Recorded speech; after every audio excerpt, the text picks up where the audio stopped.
होली के बाद झारखंड विधानसभा का बजट सत्र एक बार फिर से हंगामेदार शुरू हुआ है और खास करके नियोजन नीति को लेकर के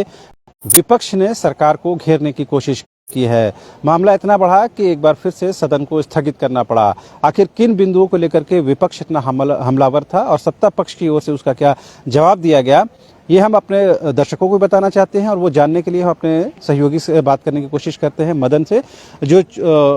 खुद विधानसभा परिसर में मौजूद थे और क्या कुछ हुआ है सदन के अंदर वो तफसील से पूरी आपको जानकारी देंगे। आखिर क्या वजह थी जो नियोजन नीति को लेकर के इतना अग्रेसिव नजर आया विपक्ष? बिल्कुल, देखिए, जिस तरह से सदन की कार्यवाही शुरू हुई वैसे ही जो बीजेपी के विधायक हैं नीलकंठ सिंह मुंडा, वो पिछले अंतिम दिन कहें अगर सत्र की जब समाप्त हो रहे थे होली से पहले, तो उस दिन भी उन्होंने मांग किया था कि जिस तरह से राज्य में उहापोह की स्थिति बनी है नियोजन नीति को लेकर के, सर्वसम्मति से विधानसभा से जो 1932 आधारित स्थानीय नीति और नियोजन नीति को पास कराया गया था, तो ऐसे में आखिर किन परिस्थितियों में बदलाव किया गया, ये विधानसभा के तमाम सदस्यों को जानने का अधिकार है और ऐसे में मुख्यमंत्री या सरकार सदन को बताए। लेकिन आज देखिए फिर वही स्थिति बनी है। इसी मांग को लेकर के सदन में लगातार बीजेपी के विधायक हंगामा करते रहे। सरकार के जो सहयोगी यानी कि सत्ताधारी दल के जो विधायक हैं लोबिन हेम्ब्रम, उन्होंने भी कहा कि मंत्री कई सदस्यों के सवाल का जवाब नियोजन नीति को लेकर के दे रहे हैं, लेकिन जब सदन में अभी तक जो नई नीति आई है उसे लाया ही नहीं गया, तो आखिर किस उद्देश्य के साथ ये जवाब दिया जा रहा है। इसमें पूरी तरह से सदन का अवमानना है और ऐसे में सदन को तुरंत जब कैबिनेट से नियोजन नीति को पास कराया गया है तो पूरे सदन को इससे अवगत कराना चाहिए। चलो, ये बात हुई कि अगर कैबिनेट ने उस प्रस्ताव को पारित कर दिया है तो उस प्रस्ताव को सदन के अंदर ला करके यहाँ से उसको बहुमत मिलना चाहिए और यहाँ से विधेयक के रूप में पास कराने की जरूरत है। बिल्कुल यही मांग हो रहा है कि जो भी फैसले हैं ये 60-40 तमाम जो बीजेपी के भी विधायक हैं वो भी कह रहे हैं कि हमें समाचार पत्रों के माध्यम से या समाचार चैनलों के माध्यम से ये पता चल रहा है कि 60-40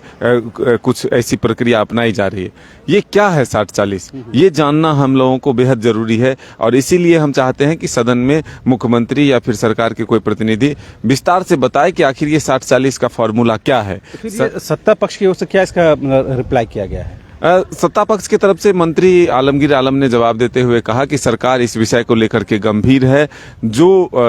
सही होगा, राज्य हित में होगा, राज्य के लोगों के हित में होगा, हमारी सरकार वही निर्णय लेगी। अब देखना होगा कि ये जो जो फैसले लिए गए हैं कैबिनेट में और उसके बाद फिर जो 15 तारीख के कैबिनेट का तिथि घोषणा किया गया है, इसमें क्या कुछ और बदलाव करने की मूड में है सरकार। जिस तरह से राज्य में छात्रों ने एक ट्विटर अभियान चलाया और उसमें जो 5 लाख ट्वीट की बात की जा रही है, तो क्या सरकार इससे भी एक तरह से कुछ जानकारी लेकर के आगे कदम जो है अपना बढ़ाना चाहती है, कुछ बदलाव करने की मूड में? ये तमाम चीजें अब देखने की बात है। लेकिन सदन में हंगामे जोरदार हैं।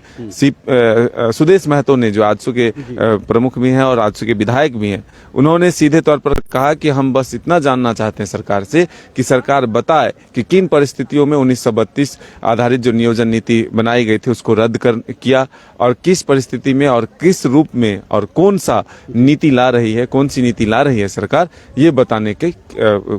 बताया जाए सदन के माध्यम से। सदन के बाहर जिस तरह सत्ता पक्ष के हो या विपक्ष के विधायक हों, वो ये कह रहे हैं कि जो ट्विटर कैंपेन या छात्रों का जो आंदोलन है वो कहीं न कहीं राजनीतिक तौर पर किसी दल के द्वारा इनकरेज किया गया है, यानी प्रश्रय दिया गया है। क्या उस तरह की बातें हुई है? बीजेपी पर कोई हमला या फिर बीजेपी की तरफ से सीधे से जेएमएम पर कोई हमला? ऐसे सीधे तौर पर आरोप प्रत्यारोप का दौर अभी सदन के भीतर नहीं चला है। सिर्फ बीजेपी के विधायक वेल में उतर करके लगातार हंगामा कर रहे हैं और इसी के लिए विधानसभा की कार्यवाही जो है वो स्थगित भी की गई है। 1 घंटे प्रश्नकाल जो चलते उसे बाधित किया गया। तो अब ये देखना होगा कि सत्ता पक्ष के तरफ से सुदेश महतो जब सवाल खड़े कर रहे थे तो सुदीप सोनू ने जरूर कहा था कि जो वर्तमान में सरकार फैसले ले रही है उसका खिलाफ तो जरूरी है, ठीक है आप खिलाफ करिए, लेकिन जब 1985 पर मोहर लग रहे थे तब आपके ही दल के नेता उसमें सहयोगी थे, उस वक्त को भी याद करिए। तो ये इतना तक तो जरूर हुआ है, लेकिन सीधे तौर पर ये जो ट्विटर आंदोलन चला उसको लेकर के अभी तक आरोप प्रत्यारोप का दौर सदन के भीतर नहीं है। अब देखना होगा कि जब सत्र की कार्यवाही 12:30 बजे शुरू होती है तब फिर किस तरह से सदन में गतिरोध देखने को मिलता है, क्या आरोप प्रत्यारोप का दौर चलता है, ये देखना होगा। इस बात में कोई शक नहीं है कि इस सवाल के जवाब को लेकर के सत्ता पक्ष बहुत ज़्यादा तैयार नजर नहीं आता है। खुद जब सत्ता पक्ष की ओर से ही खासकर लोबिन हेम्ब्रम जैसे बड़े विधायक और सत्ताधारी दल के एक प्रमुख विधायक जब सवाल खड़े करते हैं कि जिस प्रस्ताव को कैबिनेट से मंजूरी मिल गई है यानी नियोजन नीति में संशोधन के प्रस्ताव को, उस प्रस्ताव को सदन में क्यों नहीं लाया जाता है और उस पर चर्चा फिर क्यों कराई जा रही है। अगर नहीं लाए बिना ही चर्चा हो रही है तो ये सदन की अवमानना है, कहीं ना कहीं कंटेम्प्ट है। लिहाजा उसको प्रॉपर तरीके से सदन में ला करके उसे पारित करा करके राज्यपाल को भेजना चाहिए। ये एक प्रक्रिया है, लेकिन इसका कहीं ना कहीं पालन नहीं किया जा रहा है। एक अहम बात यह भी है कि 15 तारीख को कैबिनेट की बैठक प्रस्तावित है। क्या ये ऐसी कोई संभावना या ऐसी कोई उम्मीद है कि सरकार क्या कुछ और उसमें संशोधन कर सकती है, क्योंकि छात्र कहीं ना कहीं लगातार सड़कों पर है और 60/40 का विरोध कर रहे हैं, जिसमें 40% जो वैकेंसी है वो ओपन फॉर ऑल रहेगा, यानी झारखंड के बाहर के छात्र भी उसमें शामिल हो सकते हैं। अब देखने वाली बात ये होती है कि बजट सत्र के दौरान क्या इस नियोजन नीति के विवाद पर कोई विराम लगता है या यूं ही इस तरह के वाद विवाद या आरोप प्रत्यारोप के बीच में ही ये सत्र समाप्त हो जाता है। फिलहाल आप देखते रहिए न्यूज़ 22 को।